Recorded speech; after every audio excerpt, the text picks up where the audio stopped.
Total na 50 medalya ang naiuli kan Bicol sa pagtatapos kan ika-63 na edisyon kan palarong pambansa ngunya na taon. 13 sa nasabing bilang ang gintong medalya. 15 ang silver mantang 22 ang bronze medal.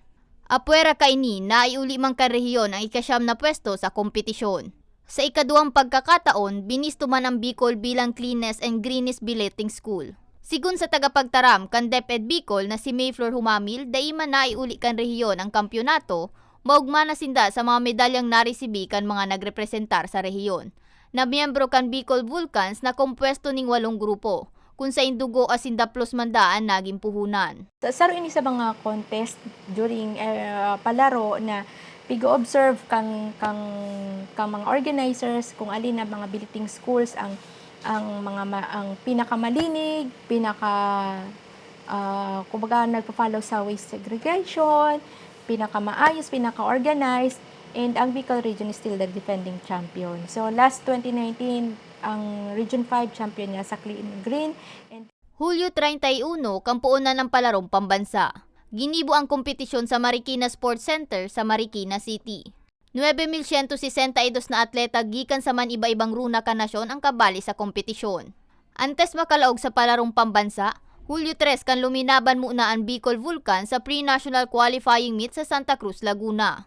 Siguro, i-continue ang preparation. Committed naman ang regional office for the upcoming palaro and sports events. In fact, Agosto 5 ang naging pagtatapos kang palarong pambansa. Magigirumduman na iuli kan mas batenyang si Bianca Jebiladium ang pinakaenot na gintong medalya sa kawat na javelin throw. Sinundan ini ni Rose Jean Barcelona, 11 anyos, hali sa Rangas, Huban, Sorsogon, sa kawat na long jump elementary event. Pantulo ang grade 11 student na si Erickson Nolyal kanligaw sa kawat naman na arnis individual asin espada idaga. Naiuli man ni Jose Amaro ang pang-apat na gintong medalya para sa 50-meter butterfly swimming event. Apuera kaini, na-break man ni Amaro ang 26.34 seconds kan 2018, kung sa'y nagibo niya iningon yan sa laog sa naning 26.14 seconds. Tulong gold medal naman ang naiuli kan mga atleta kan Bicol sa arni sa synchronized single weapons asin synchronized espada idaga. Gold medalist man ang 12 anyos na si Sofia Huete sa discus throw elementary event. Asin ang 16 anyos na si Courtney Jewel Trangia sa kawat na discus throw secondary event. Gold medalist man si Rica Rile asin John Jose Alaon na parehos na lumidaban sa 1,500 meter run elementary division. Asin Beatriz Maria Mabalay sa kawat na 200 meter breaststroke.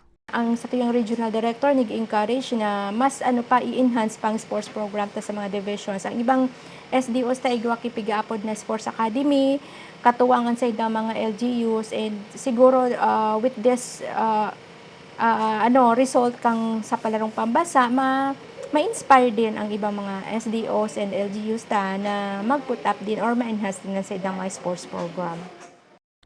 Mientras tanto, nga ni makapagtao maning konsuelo sa mga atleta kang Bicol Vulcans, may mga insentibo man na itatao ang DepEd Bicol. Para sa gold medalist, 20,000 pesos. 5,000 pesos naman para sa silver medalist. Asin 3,000 pesos para sa bronze medalist. Para sa mga baretang tatak Bicol, May Arango.